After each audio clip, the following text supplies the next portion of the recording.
કેશોદના સરહદ ચોક ખાતે આવેલ દામોદરલાલ હવેલીમાં દર 11ના દિવસે વૈષ્ણવ ભાઈઓ બહેનો સાથે મળી 500 કિલો ઘઉંના લાડુ બનાવે છે।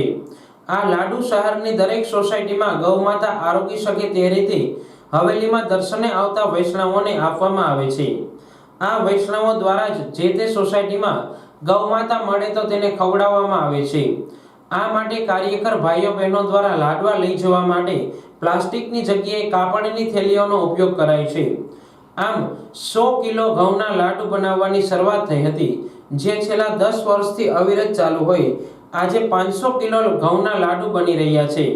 આ લાડવા બનાવવા ઘઉં, ગોળ, ઘી, તેલનો ઉપયોગ કરવામાં આવે છે। આ કાર્ય સફળ બનાવવા કિરીટ કુમાર મગનલાલ મોનાણી, પાંચાભાઈ જાદવભાઈ કાછડિયા, હરેશભાઈ પ્રભુદાસભાઈ કારિયા સહિતના કાર્યકર ભાઈઓ બહેનો સેવા આપી રહ્યા છે। આ કાર્ય અવિરતપણે ચાલતું રહે તે માટે વૈષ્ણવ સમાજના ભાવિકો દ્વારા મોટો આર્થિક સહયોગ આપવામાં આવી રહ્યો છે। આ લાડુ ગૌશાળામાં પણ આપવામાં આવે છે। આ કાર્યને વૈષ્ણવ સમાજ બિરદાવી રહ્યો છે। કેશોદ આપણે અહીંયા ગાયો માટે સેવાકીય પ્રવૃત્તિ ચાલે છે।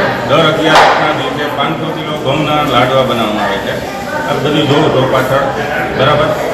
અને દર 11ના દિવસે દરેક વૈષ્ણવ લાડવા પધરાવી છે ગાયોને દેવા માટે, અને એના માટે અમે પ્લાસ્ટિક થેલી કે ડબલા કરી દેવા હતા, એના માટે સ્પેશિયલ કપડાની થેલી બનાવી છે અને એનો જ ઉપયોગ કરવામાં આવે છે। પ્લાસ્ટિકનો નામે સામે અમે પ્રતિબંધ કરવા માંગીએ છીએ અહીંયા, અને બોર્ડમાં પણ નોટિસ મારી છે।